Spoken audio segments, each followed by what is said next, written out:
Laporan kinerja bisnis asuransi jiwa pada periode 3 kuartal ini disajikan berdasarkan data laporan keuangan unaudited dari 56 perusahaan asuransi jiwa. Sepanjang periode Januari sampai September tahun 2023, berdasarkan laporan yang diberikan, ada beberapa catatan yang menjadi perhatian penting bagi industri asuransi jiwa.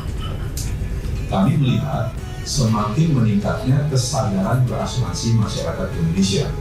Hal ini diperkuat oleh hasil survei literasi dan inklusi OJK yang dirilis pada tahun 2022, di mana hasil survei tersebut menyatakan bahwa adanya peningkatan literasi asuransi di masyarakat Indonesia.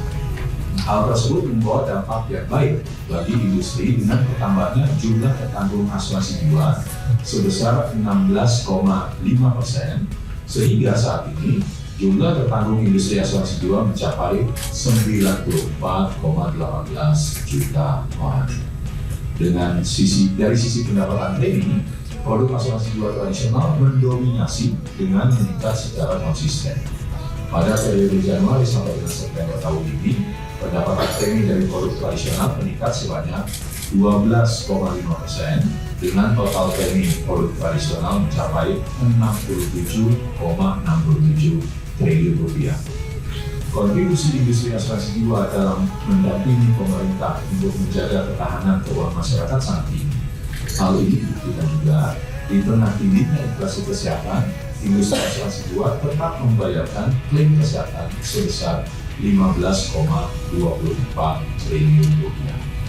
Pada slide berikutnya, saya beserta Bapak Eri Turman dan Bapak Handoyo Kusuma akan memaparkan lebih detail terkait hasil kinerja asuransi pada sepanjang periode Januari hingga September 2023.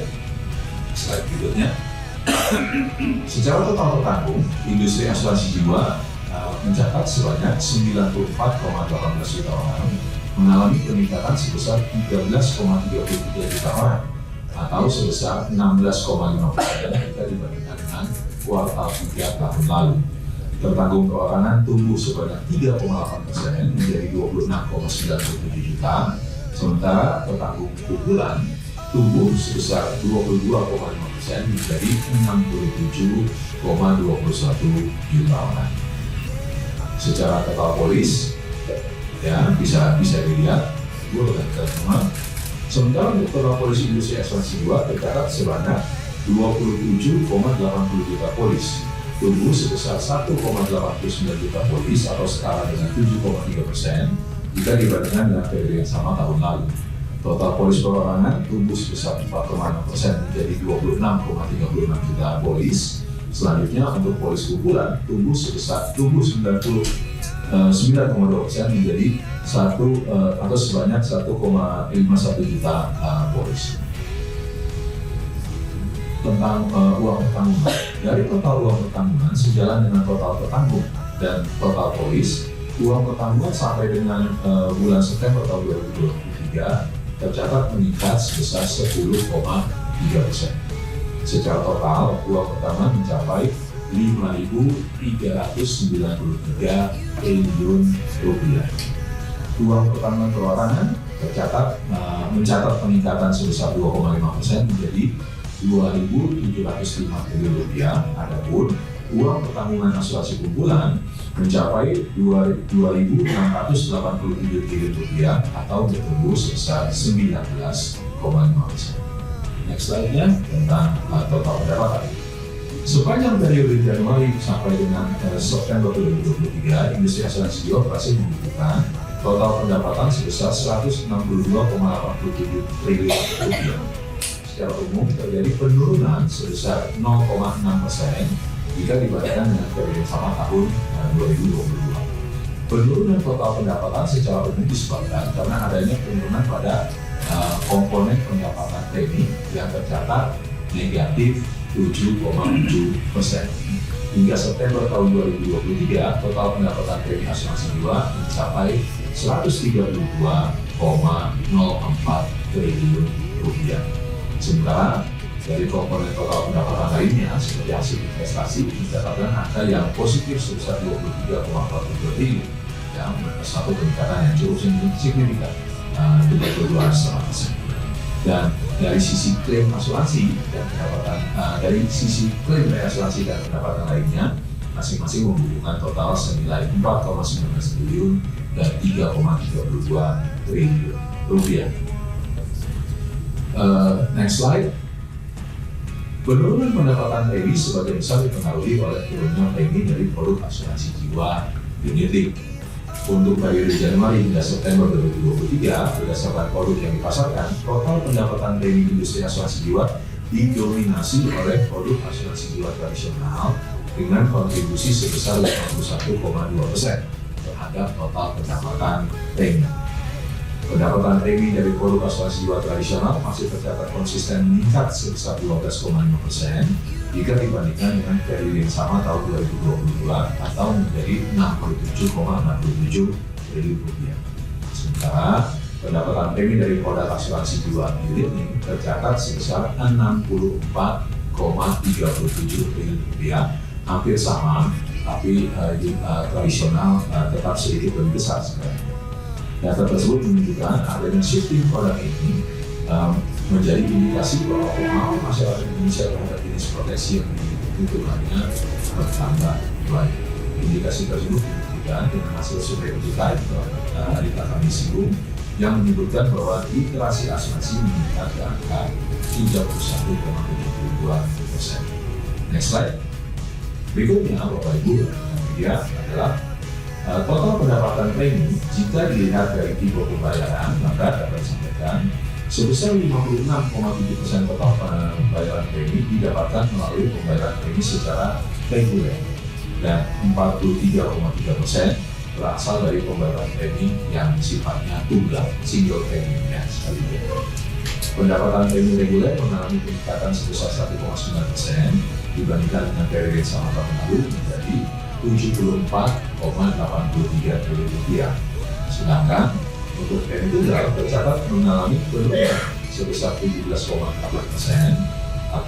atau menjadi 57,21 triliun rupiah.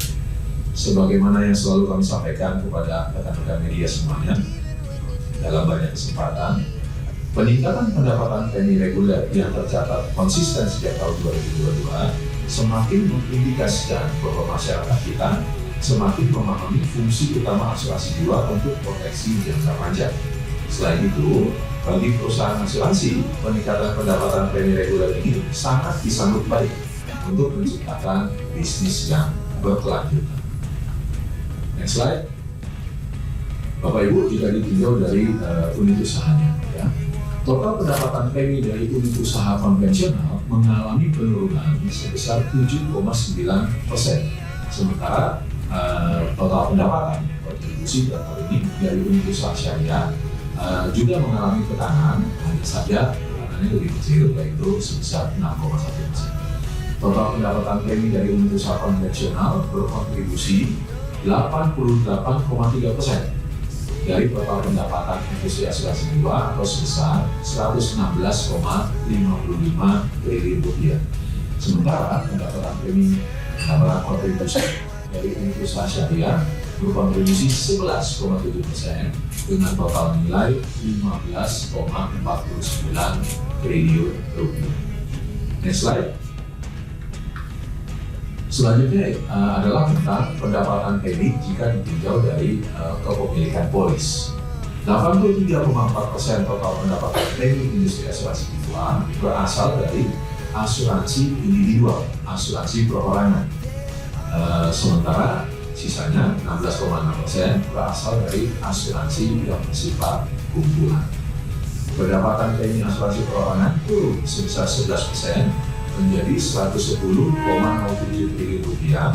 Adapun untuk asuransi kumpulan tumbuh sebesar 13,5% dibandingkan dengan pencapaian yang sama tahun lalu. Next slide.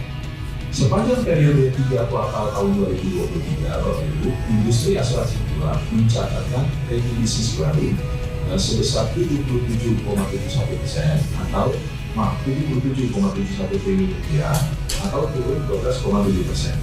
Premi bisnis baru berkontribusi sebesar 58,9% terhadap total pendapatan premi. Sementara dari premi lanjutan tercatat mengalami peningkatan sebesar 0,5% atau menjadi 54,33 triliun rupiah. Pendapatan premi lanjutan berkontribusi 41,1% terhadap total pendapatan premi. Next slide. Jika ditinjau dari kanal distribusi keadilan dan bank assurance Bapak-Ibu mengalami penurunan masing-masing sebesar 3,4% untuk keadilan dan 14,6% untuk bank assurance dibandingkan dengan periode yang sama tahun lalu. Sementara dari kanal distribusi alternatif mengalami peningkatan sebesar 0,2%. Peningkatan pada distribusi alternatif antara lain dipengaruhi oleh peningkatan pada kanal distribusi kerjasama dengan industri keuangan non-bank, kerjasama non-IKNB, broker, dan juga dari manfaat karyawan employer.